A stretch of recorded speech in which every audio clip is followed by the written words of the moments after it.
ফজরের নামাজ এশার নামাজ জামাতে পড়ার ফজিলত। এই হাদিসের বর্ণনাকারীর নাম আব্দুর রহমান ইবনে আবি আমরহ। তিনি বর্ণনা করেন, দাখালা উসমান ইবনে আফফান আল মসজিদা বাদা সালাতিল মাগরিব। মাগরিবের নামাজের পর রাসূলের সাহাবী উসমান গনি মসজিদে আসলেন। ফাকআদা ওয়াহদা। উসমান গনি মাগরিবের পর মসজিদে এসে একা বসে রইলেন। ফাকআদতু ইলাইহি। আমিও তার পাশে গিয়ে বসলাম। ফাকালা সামি'তু রাসূলুল্লাহি সাল্লাল্লাহু আলাইহি ওয়াসাল্লাম ইয়াকুল।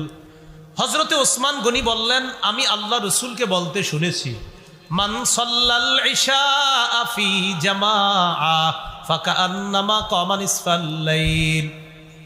কোন ব্যক্তি যদি এশার নামাজ জামাতে পড়ে, আজকে যারা এশা জামাতে পড়ছেন, পড়ার পর যদি ঘুমায়া যায়, সে ঘুমের মধ্যে থাইকাও অর্ধেক রাত দাঁড়িয়ে ইবাদত করার সওয়াব পেয়ে যাবে। ঘুমায় রইছেন, সওয়াব পেয়ে। এশার নামাজের পর কোন নামাজ? ফজর। ওয়ামান সাল্লাস সুবহা ফি জামাআ ফাকান্নামা সাল্লাল লাইলা কুল্লাহ। কেউ যদি ফজরের নামাজ জামাতে আদায় করে, সারা রাত নামাজ পড়ার সওয়াব পেয়ে যায়। এশা জামাতে বললে অর্ধেক রাত, ফজর জামাতে বললে সারা রাত ইবাদতের সওয়াব। পড়বেন নি ইনশাআল্লাহ? আল্লাহ তৌফিক দান করেন।